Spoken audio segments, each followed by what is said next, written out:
Jane McLeod from Capstone Leadership Solutions. How are we on this date of 2 2020? Very cool. 022020.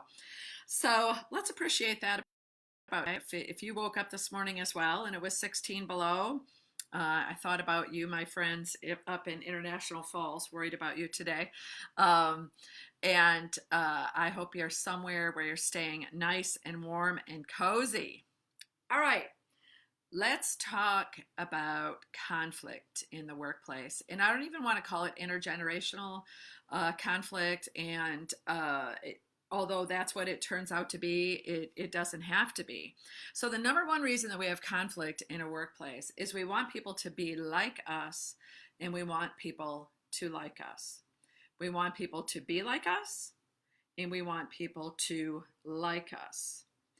And workplaces need to be constantly evolving to mirror the world around us. Whether we think, hi Heather, whether we think that is a good thing, the changes the world is making or not. And what can sometimes happen is when you really think about it, how generations happen at all. Generations are formed not by the years that they were born, but by the world events that happened in those years. So generations are formed by world events. They're shaped by clothing, and they're also shaped by music. So three big things that shape us. So the world around us shapes us even more than our parents did. Okay, it shapes us even more than our parents did.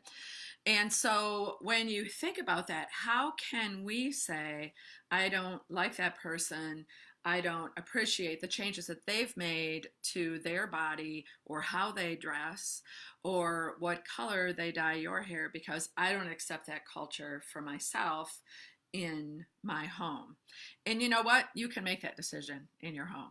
But at work, especially as leaders, we have to role model a more open and relational stance.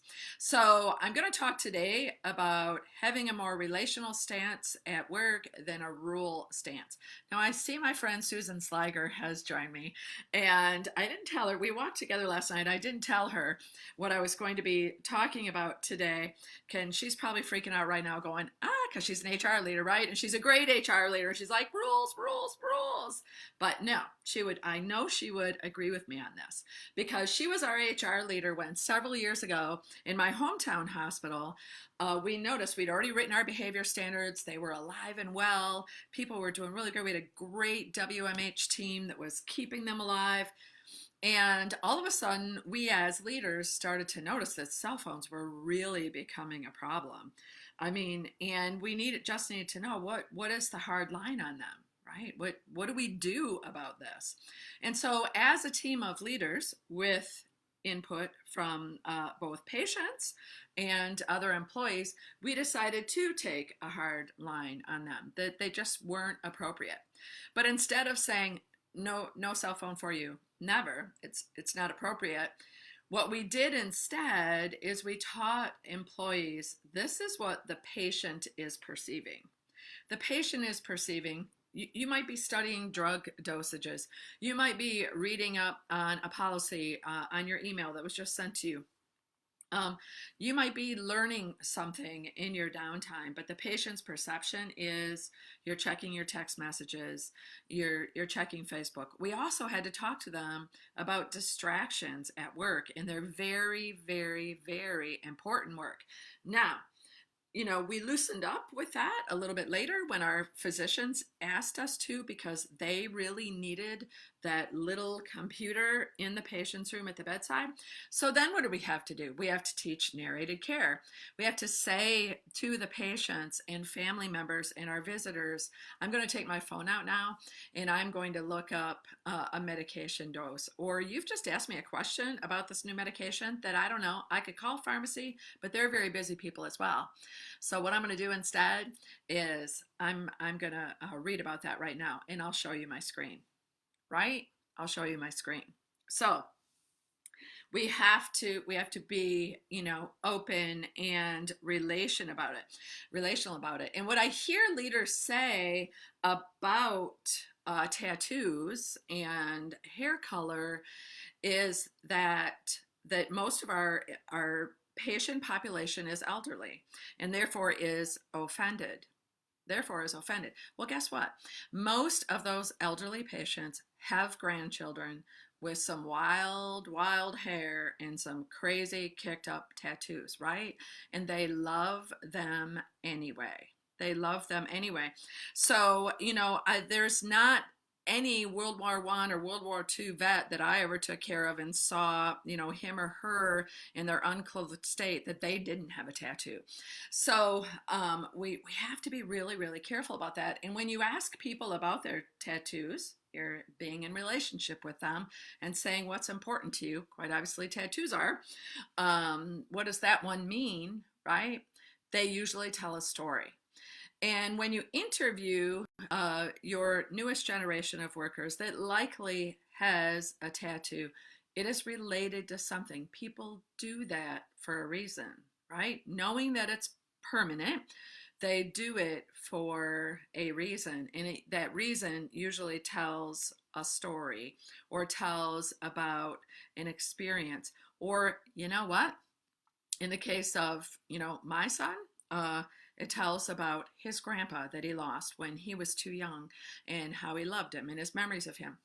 So that is something that can assist your employees in forming relationships with their patients. And we have to form the relationships with our employees to get there, right?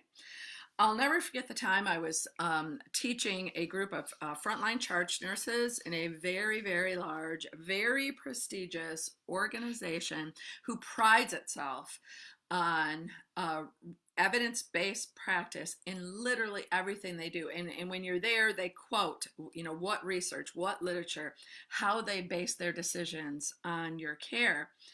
And I was teaching them, and we had kind of, this group of charge nurses and I had kind of reached a crossroads, and we were debating back and forth. And I said, tell you what, people, I'm just going to come and work with you. We can figure this out on the fly. All right. We don't need evidence. We don't need this. Like, I'm telling you, based on 38 years of nursing experience, this is going to work.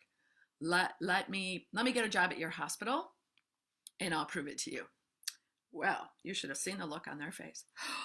No, Jane, you can't work for us. I said, why? I would be a great nurse. I'd be a great leader. I would love to work with you guys. We would so rock the world. They said, got that thing going on in your hair. I'm like, excuse me? Because I forget I have it. Yeah, you got that thing. It's purple. And I'm like, no, it's Merlot, actually. But okay, well, I'm like, you dye your hair. Like, everybody around me had roots, right? So, like, you dye your hair. Why can't I dye my hair? Well, we dye our hair a natural color. So, you know what? Hair's hair. You can get rid of it. You can grow it out. I could color this today if I wanted to, and show up at work, and if I really, really wanted to do that. But should I? And should I have to? And how many great hires are these organizations missing out on with a rule like that? I mean, there is an employee shortage all across our country, and especially a great employee shortage. So let's not shortchange ourselves. So we have an analogy in our workplace, and you may have heard me say this before. What we don't need another computer. We don't need another robot. We need innovators. We need inspirational, creative, motivated people. And how can we say to the newest generation of employees, we want you to be innovative. We want you to be creative. We are hiring you for your critically thinking brain, and then say, but that stripe in your hair's got to go. Or you got to cover up the tiny little butterfly that you got going on there with a gross piece of Coban that's going to get dirty by the end of the day and be an infectious disease problem. So let's solve this 3 different ways. The first one is look at your policy. Maybe you're not in a position to change a policy. I just looked at a great policy yesterday. One of our newest partners, Burnett Medical Center, Hi, Hallie. And she, this policy was really, really good. It just, simply said there can't be racial slurs. There can't be swear words. There can't be nastiness, or it's got to be covered up, right? It's got to be covered up. That is thinking about being relational instead of rules. And if you consider that, the second biggest thing is, do you really want your leaders to be chasing tattoos all over the place? Right? Do you really want your leaders to, like, oh God, here she is again. Now she has a green stripe on top of it, you know, or the tattoo showing just a little bit. I want my leaders to notice care excellence. I want my leaders to notice safety issues. I want my leaders to, be relational and be in relationship with their employees. So, that's called trusting people. That's called allowing adult professionals to use their good judgment, trusting they have it and that they will use their good judgment. So, two things. If you have a policy, consider changing it and, really trusting people to use their good judgment and, seeing if you have a PFAC, ask them. Ask your patient advisory board. I bet you have people on there who are like, yeah, I got one. Look at this. So ask that, and don't have leaders chasing tattoos. That's for sure. So we ask our leaders to lead from their heart. We ask them to lead with great purpose and intent, but then we put them inside lanes and don't allow them to lead with their heart. And where you don't want leaders in different departments who think differently, or who are somebody's creative and funky and appreciates, or someone already is a leader of the younger generation, and then some employees are saying, well, I'm going to work for her because I don't have to show my tattoo. You do have to all be on the same page with a big a big organization wide thing like this. So lead with heart and do that, because if you don't, there's so many mixed messages. And no wonder employees are saying to us, number one thing we find on employee engagement surveys that employees say is the number one problem in their workplace is a lack of communication. And that's not because people aren't communicating, but that they're getting mixed messages. Wait a minute. You trust me with Diprovan. You trust me to put people asleep, literally to remove people's pain, to care for people at birth and in dying. But you don't trust me to know that whether or not my tattoo is offensive. I mean, when you put it in terms like that. So, I love AONL just put out a statement about this, the American Organization of Nursing Leaders, and they say become a relational workplace, not a rules workplace, and look at individuals and what is important to them. And that is asking our adult professionals that we work with on a day-to-day basis, that we trust with our own lives and the lives of others, to do great work. So, you want to learn more about this? Check us out. We have training. Maybe you're struggling on how to have those great conversations with people, and we can teach you how. www.capstoneleadership.net. Training. Thanks. Have a great day, guys.